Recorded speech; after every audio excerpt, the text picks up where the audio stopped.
Service and maintenance of an Elcold freezer. When you need to service your freezer, please turn off the power first.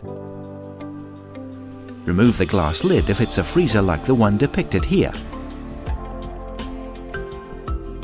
or open the lid if it's a freezer with a liftable lid. Remove the items from the freezer and place them in a temporary freezer so they don't melt or thaw. Vacuum and clean the outside of the box.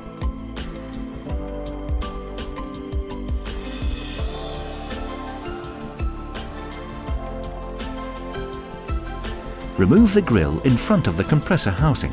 This can be done with a flat screwdriver. Vacuum and clean inside the compressor housing.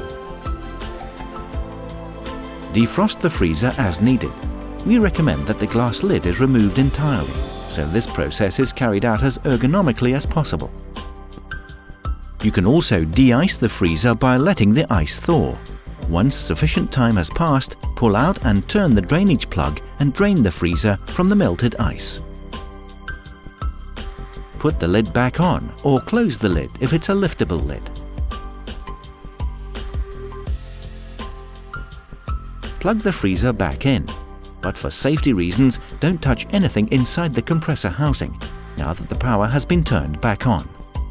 Verify through a visual inspection that the fan is turning inside the compressor housing, but only if it's a freezer that has a fan mounted. Also check that no wires have become loose during the cleaning process and sit in the way of movable parts, such as the fan.